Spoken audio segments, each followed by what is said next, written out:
stop here. So okay, so at least we know that we have this circuit, we have a battery, resistor, and inductor. So now we consider if the two coils, which can now call inductors, are near each other. The current I in one coil produces magnetic flux phi B through the second coil. So you can see here we have a battery in this direction, so we can see the current will go like clockwise. So in this case, we can see the current will be going like this way, like this way. And in this case, for this loop, like this, you can use right-hand rule to determine the direction of the B field generated by this coil, which will be pointing downward, due to this one. And if you consider this current is increasing, which means the B field will also be increasing. And according to Faraday's law, as much as d phi b dt is changing, then and if this is a positive, and on the Faraday's law, on the right side of the Faraday's law, there's a negative sign. So we have E dot ds. So for this one, it will generate and induce magnetic field in another direction, as much as this one is increasing.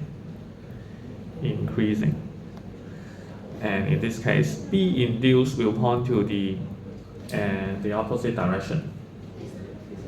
This is the B induced, which means for that case, this is the direction of the EMF. If you consider this one to be a lump circuit equivalent, it is like this is the EMF, induced EMF, which has the opposite direction to the original battery, which means it is somehow like a voltage drop across the inductor. So if we have seen that if we change this flux by changing the current and induce EMF appear in the second coil according to the Faraday's law, and induced EMF appear in the first coil as well. So this process is called the self-induction, which means originally, if you only have the current, and this inductor itself will generate magnetic field, and as much as this current is changing, which means the magnetic flux over itself is also changing. The magnetic flux itself is also changing. So it generates the changing magnetic field, which will going back to generate some sort of EMF, which is like a voltage difference across this inductor. So so this is called the self-induction, and it obeys the Faraday's law of the induction, just as other EMF do. So self-induced EMF appears whenever the current changes with time. The magnitude of the current has no influence on the magnitude, only the rate of change. Of the current counts. So let's consider this one in a more rigorous way. So this is the definition. The definition for the inductor: L equals N phi B over I. So we move I to the right side. So we have N phi B equals Li, and so this is the Faraday's law. This is EL, which is the EMF. This is the EMF, which is negative d phi b dt. And as much as we have a multiple term, so we have n here. So we have n here. And n phi b is Li. So we just simply substitute Li here, or small I. Li here, dt. And L should be a constant to time, so we can move this out of the derivative. So we have minus L di dt, minus L di dt. So in the in the physics textbook, it's like to use the concept called the EMF, but in circuit theory, we usually write it as a VL to be L di dt. L di dt, which is like a VL is the potential difference between this point and this point. Because it is actually the same, you can imagine this is the EMF. But generally in circuit theory, we used to consider it as a voltage drop rather than the EMF.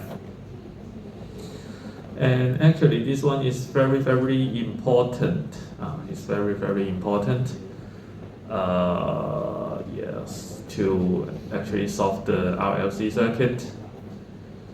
Because when you try to write it out, it will become a first order or second order differential equation. Actually, after this chapter, I will start to teach you how to solve the ordinary differential equation with constant coefficient, so that it will be useful for the later chapters. Yeah. So actually, this one is for the inductor, and for the capacitor, we also have I equals C dV dt. I equals C dV dt. So these two formula are really important in the next two chapters. Yeah. So here it tells you about the RL circuit. Here we have the battery, and then we have a resistor series with an inductor. So usually I will simply write it as a VL like this, and this is a VR, which is VR is simply I times R, and VR just now I tell you it is L di dt, and this is E. So it tells you that if a constant EMF E is introduced into a single loop circuit containing a resistance R and an inductance L, the current rises to an equilibrium value of E over R according to this one. So actually, this one is the solution to a equation like E equals this one is IR or Ri plus L di dt. So this is a first order differential equation with constant coefficient. Actually, I will tell you how to solve it maybe a few weeks later, because we don't have class next week, and yeah, we will have lab. Yeah, maybe next 2 weeks later. Actually, 2 weeks later we will still have lab and lecture at the same time. So actually, I will start to talk about the how to solve the ODE at the time. So when the source of the constant EMF is so actually this equation is actually the solution to this differential equation. So this one is actually like this one. It's actually like this one, because V-R is simply I times R. R is a constant, so there's only a constant difference. So the shape will be actually the same. And shape will actually the same. Yeah. So this is what we call the exponentially settling. So we can see this term is a exponential function with a negative exponent. So as t becomes larger, this term will be smaller. And as t tends to infinity, this one will be 0, which means I will be E over R. And actually this is VR, so this is V, so, but for the I, it will be E over R. So E over R is the steady state current. E over R is the steady state current. E over R is the steady state current. Yeah. And if t equals 0, this one is 1, so 1 minus 1 is 0. So initially it is 0 here. And here we have tau L, which is L over R, which is called the inductive time constant. So we have tau L here. Which means if t equals tau L, this one is e to negative 1. You can check it on the calculator. E is 2.718, 2A1A, something like that. Yeah. So e to the negative 1 power is something like 0.368 something. I'm not really sure. It should be something like this. Yeah. So if t is tau L, so this is 0.36 something. So 1 minus this one is 0.6 something, which is this case, which is this point. Because the steady state is 10, so 0.6 something is here. So this is probably tau L. And if you consider e to the negative 5, which means if t is 5 times to the time constant, so we have e to negative 5. And you can imagine e to negative 5 will be very, very small, smaller than 0.01. So it is actually this point. So this term will be approximately very small. So we usually will say that if t is larger than 5 times the tau L or tau C, for RC circuit we have tau C, the expression is quite similar, except tau C is something like RC. We usually call it the RC time constant. Here we call it an inductive constant, which is L over R. So if t is larger than 5 times the time constant, then it is almost a steady state, because it will never goes to 0. This one will never be 0, unless the value can be very, very small. But in an engineering sense, if it is small enough, we can ignore this term. Just say if it is more than 5 times the time constant. So yeah, so this is another case. It consider if this circuit is from turn off to turn on, then the voltage across the resistor will be something like this, which means the current is increasing up to a steady state point. And if this battery is removed, then the current will exponentially decay, which is something like this.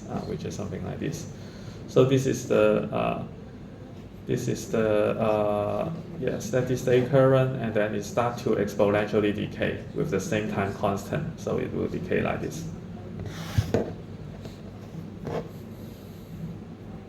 And actually, when I teach you how to solve the differential equation, you will know how do this field equation comes from. Yeah, so here we have a sample problem. So it is like the figure shows a circuit that contains 3 identical resistors with resistance R equals 9 ohm. So 1, 2, 3 resistors are the same. So 2 identical inductor with L equal 2 millihenry. Oh, this one and this one are the same. And ideal battery with EMF E equals 18 volt. What is the current I through the battery just after the switch is closed? Okay, so one thing to remember is that here we have a di dt. We have di dt. So we need to remember that the current of an inductor is continuous. The current of an inductor is continuous. The voltage of a capacitor is continuous, but not the voltage of an inductor. So here we know that. Before this switch is closed,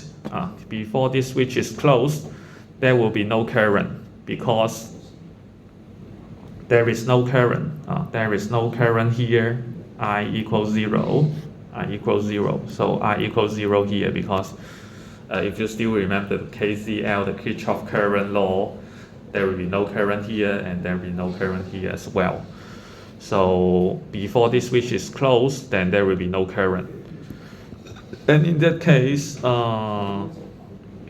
as much as there will be no current going through here, so we can see that this one is maybe we can say I1 0 minus is 0, and for this path I3 0 minus is also 0. But for the resistor, the voltage or current doesn't necessarily to be continuous. So after this switch is closed, at t equals 0, then as much as we know, the current should be continuous. The current of the inductors are continuous, which means I1 0 plus should be I1 0 minus, which is 0.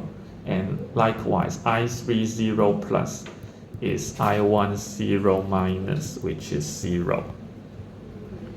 So for these two paths, the current should be continuous because we have inductor here. So these two paths won't have any current at t equals 0 plus. So here it's asked you to find the current I through the battery just after the switch is closed, which means 0 plus. Okay, so but here we have a 18 volt. This is 18 volt. This is 0 volt. Maybe we can put the ground here. So this is 18 volt. So just after the switch is closed, this is 18 volt. This is 0 volt. There is no current. But here, I2 plus, I2 0 plus should be V over R, or E over R. Should be E over R, which is 18 over this resistor is 9 ohm, so this is 2A. In this case, the total I going through the battery, maybe use the capital I, we have capital I. So I0 plus is I1 0 plus I2 0 plus I3 0 plus, which is 0 plus 2 plus 0, which is 2a, which is 2a.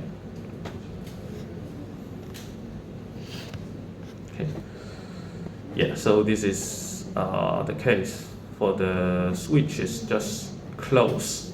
And the other case is, find the current I through the battery long after the switch has been closed, which means the steady state, the steady state current.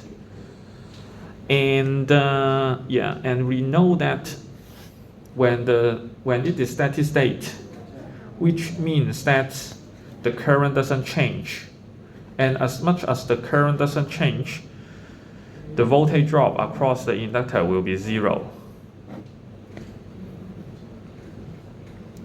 So long after the switch has been closed, which means di dt should be 0.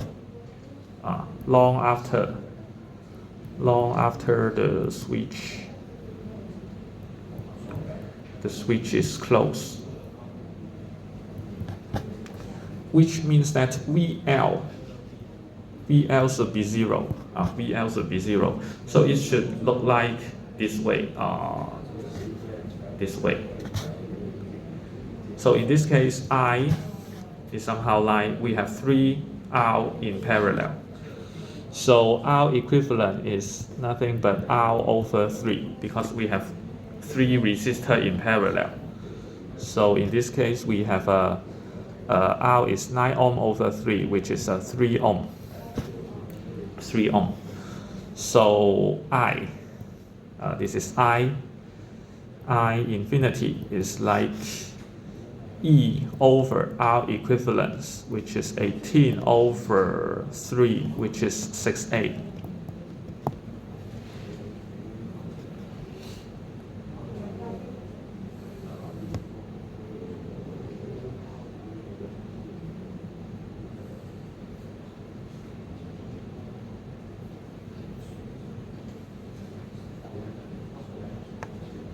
Any questions?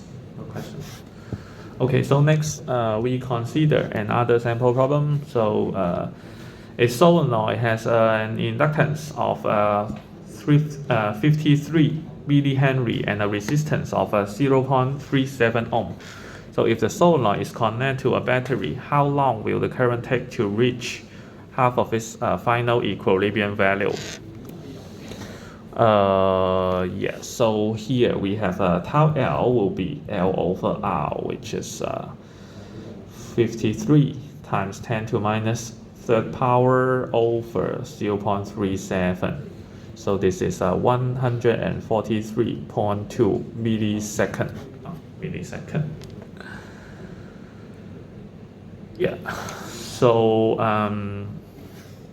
so if you still remember this expression, 30.41 I equals this exponential function. So it asks you how long will the current take to reach half of its final equilibrium value. If you just keep this in mind, I equals I times I0 times 1 minus exponential to minus t over tau L.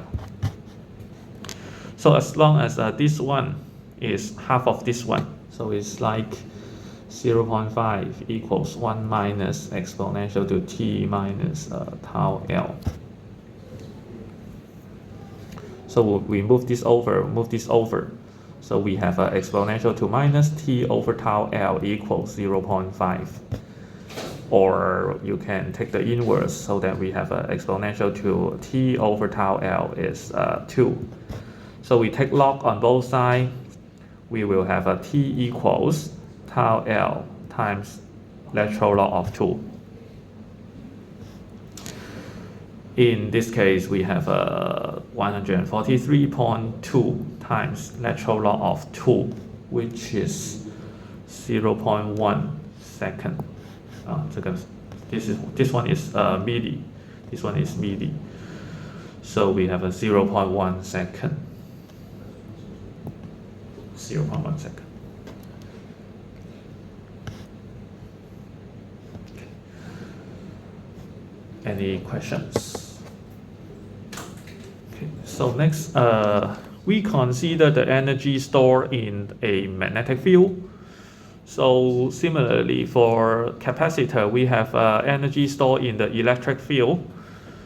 So here, it is nothing but UB equals 1/2 Li squared. If you still remember the energy stored in the E field for the capacitor, it is like 1/2 CV squared. So you change C to L and then V to I. So the derivation is like dUB is the power, and the power is IV if you still remember. And for inductor, V is L di dt. V is L di dt. And yeah, so this is dUB. So for the total energy, we need to integrate this dUB prime from 0 to UB, and yeah, so we just substitute this term to be here, but we integrate it over the time from 0 to t. So this one cancel, or you can use the chain rule in a more rigorous way, so that we have ILDI from 0 to I. So in this case, we integrate DI from 0 to I. So we have a 1/2 Li squared. So this is the energy stored in the magnetic field in the inductor.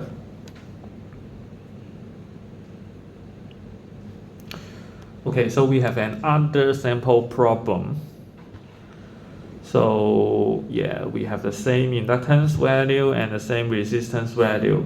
So if A is 12 volts across the coil, how much energy is stored in the magnetic field after the current has built up its equilibrium value?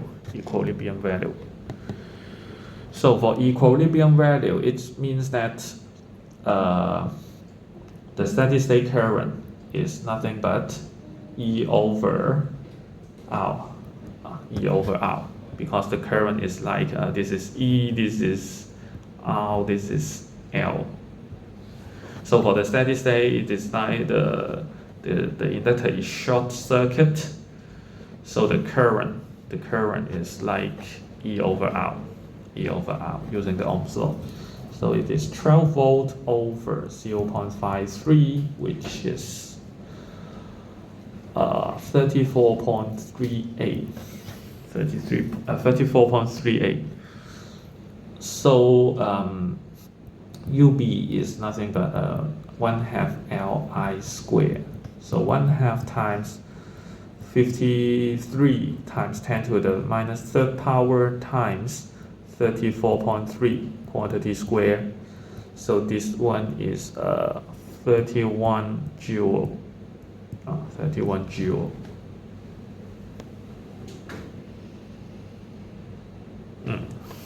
Yeah, so this one is pretty easy for part A. And for part B, so after how many time constant will half of this equilibrium energy be stored in the magnetic field? So this is a bit different from the previous case. For the previous case, it is like half of its steady state current, but as you know, for the half of its energy, it is proportional to the square of the current. So the conditions are different.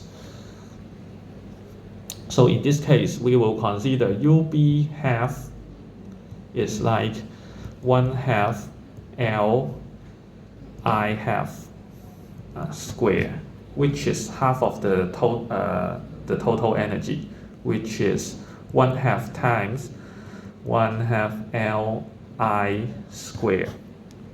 1/2 Li square. So L will be cancelled. So we have I half will be 1 over square root of 2i. And as much as we know that I should be capital I times 1 minus e to the negative t over tau L power. So we know for this case we have I have will be 1 over square root of 2i equals I 1 minus e to the minus t half over tau L. So I and I can be cancelled. We have e to the negative t half over tau L will be square root of 2, and then we have a square root of 2 minus 1 here.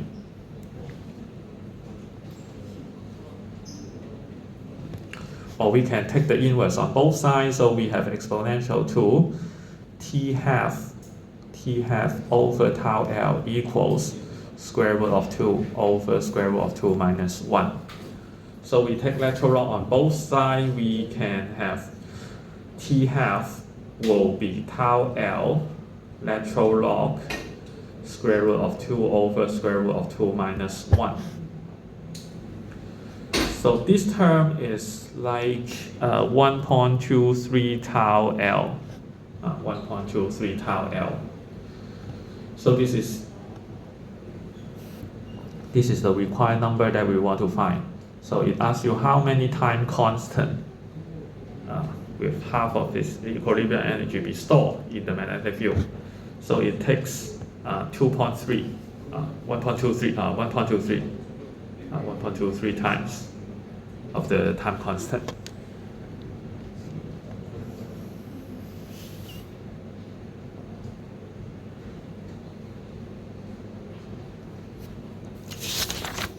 Okay. So any questions? Okay. So next, we talk about the energy stored in the unit volume. Okay, so here we consider a length L and diameter long solenoid of cross-section area A, carrying current I.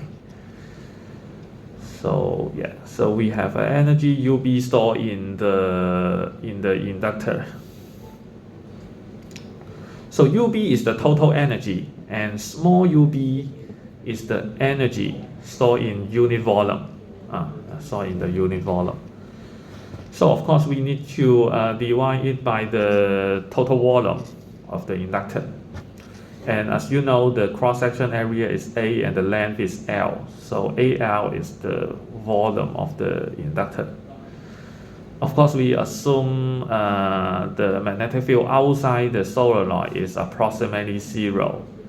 And moreover, stored energy must be uniform distributed within the solenoid.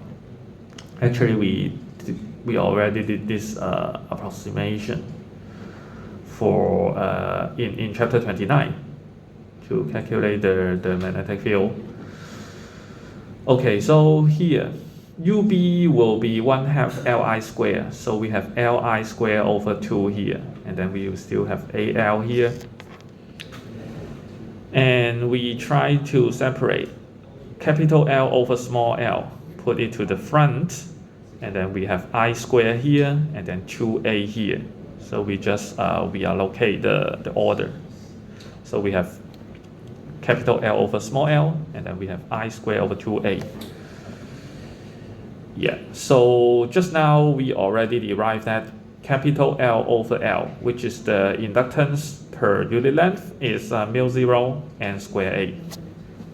Just derived it just now. Yeah, and actually for the solenoid, B is this expression in chapter 29. So μ0 In.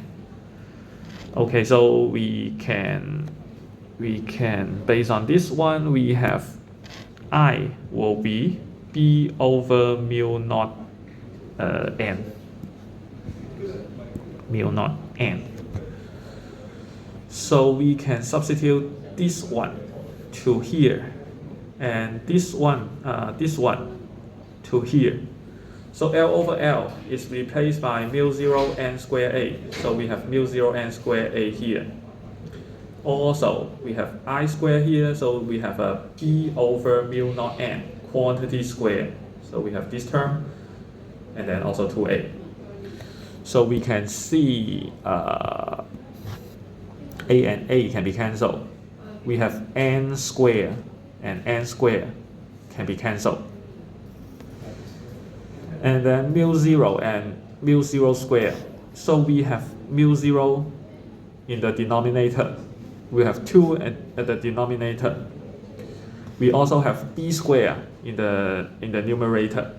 So finally, UB is b square over 2 mu naught. This is the energy density or energy per unit volume. If you still remember, in chapter 25, we already derived the UE, small UE is 1/2 epsilon naught E squared. So these two equation is a dual pair. So you just replace E by B. We replace E by B. And then for epsilon naught, I already told you that you should replace it. You should replace epsilon naught by 1 over mu naught, but not directly by mu naught. So we have epsilon naught in the denominator, in the numerator. So we have a mu naught at the denominator here. So yeah, so this is just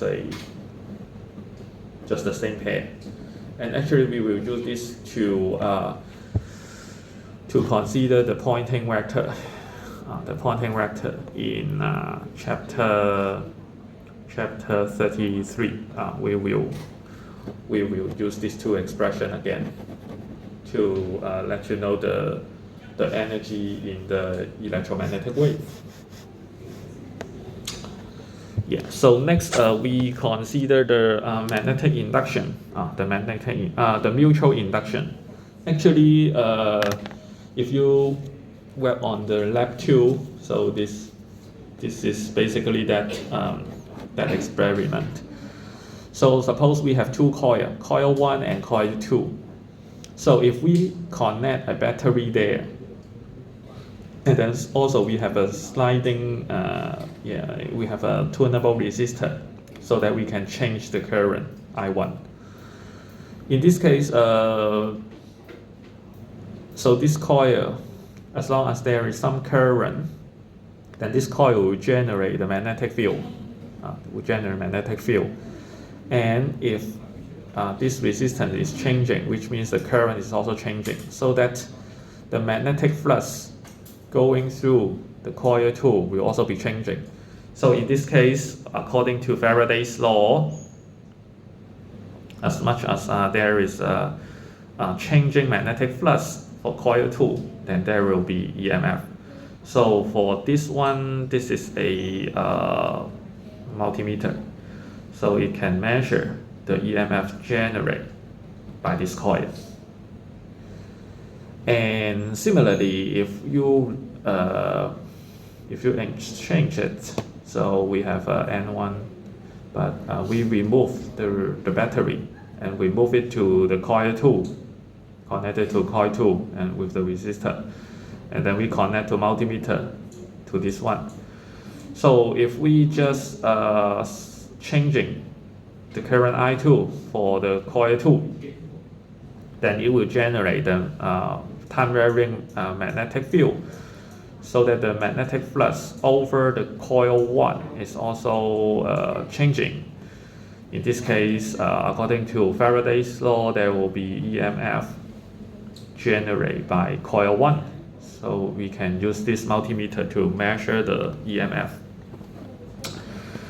Yeah, so if coil 1 and coil 2 are near each other, a changing current in either coil can induce an EMF in the other. And for self-induction, it is like E equals negative L di dt. Yeah, or VL is like L di dt. Here we have a E2. E2 is the EMF generated by coil 2, but due to the current in coil 1. Here we don't use the L, we use the capital M to specify the mutual inductance, the mutual induction or mutual inductance. Of course, when you consider this one and this one, M should also have the same SI unit to be Henry for the M. And in this case, it means that if I1 is changing, then there will be voltage drop for the coil 2, or there will be EMF for the coil 2. If I2 is changing, then in turn there will be EMF for the coil 1. And these two are related by the same constant called the mutual inductance, capital M. So let's see a sample problem regarding to the mutual inductance. So here we have two circular coils per coil. So this is the larger one, this is another smaller one. So the smaller one with radius R2 and with N2 turn being coaxial, which means with the same center or same axis. So we call it coaxial. In Chinese it is called 同轴. So with the larger and in the same plane. So derive an expression for the mutual inductance M of this arrangement of these two coils, assuming that R1 is much larger than R2. R1 is much larger than R2. Because this coil will generate a magnetic field which is not uniform. So we need this assumption to approximate that all the B field inside this area is uniform.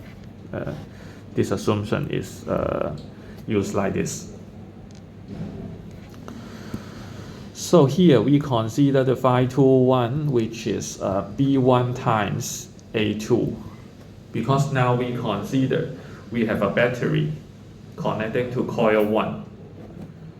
So the magnetic field is generated by coil 1, and then this A2 means the magnetic flux to the coil 2. So we use A2 and B1. B1 due to the B field generated by coil 1, and then we consider A2 means the magnetic flux correspond to the coil 2. Yes, so here for inductance we have L equals N phi B over I. So here we have M equals N2 times phi 21 over I1, because likewise we have I1 for the coil 1, and then we consider the magnetic flux to the coil 2. So this is the magnetic flux from 1 to 2. So we have phi 21 here, and N2 is the number of turns for the coil 2. So M is defined like this. So it is N2 times B1 A2 over I1. Okay, so so we have a BZ. It is an equation in chapter 29-26, which is mu 0 I R squared over 2 times R squared plus C squared to the 3 over 2 power. Of course, at that time we assume that Z is much larger than R, but here is not that case. Now Z is actually 0. Z is actually 0 because we consider these two coils are in the same plane, which means Z equals 0. They are in the same plane. So in this case, we substitute Z equals 0, so that B Z equals 0 is like mu 0 times R over 2, and then C squared to the, not C squared is 0. So we have R squared to the 3 over 2 power, which is C cubed. So it's cancelled with this one. So we have mu 0 over R. Mu 0 over R. But now we consider the B1, which means that I should be I1, R should be R1. R should be R1 here. So this is the magnetic field generated by coil 1 in this region. Of course, for this one, we consider the magnetic field in the center. If it is not exactly in the center, the B field may be slightly smaller, but we already assume that R1 is much larger than R2, so that we assume it is uniform over this region. Okay, so in this case, B1 is with this expression, so that we can substitute to there. So in this case, M is N1 mu 0 I1 times A2 over I1 times 2R1. I1 and I1 can be cancelled. I1 and I1 can be cancelled. So now we have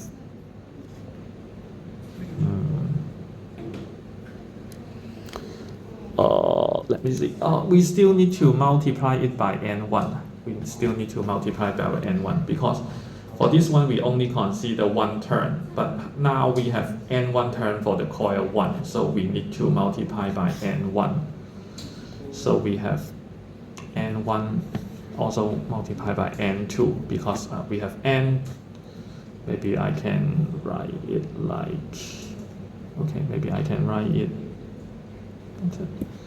So we have N2 here, we have N1 times A2. So this term and this term correspond to the B1, and then we have I1, N2, A2, and I1, N2, A2 here. So in this case, we have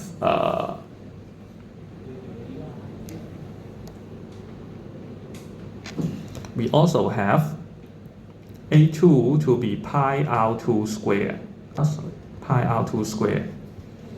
So we can substitute here, and then we can just cancel I1. So we have pi mu 0 N1 N2 times R2 squared over 2R1. So this is the mutual inductance. This is the mutual inductance from this term to that term, or equivalently, from coil 2 to coil 1 is actually the same mutual inductance. And for part B, it is very simple. It asks you if N1, N2, R2, R1 is like that. We just need to substitute all the number into this expression.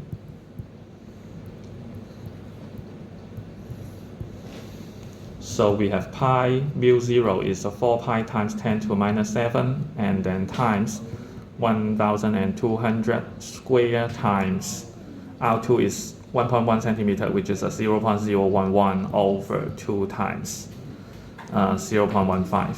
So which is 2.29 millihenry.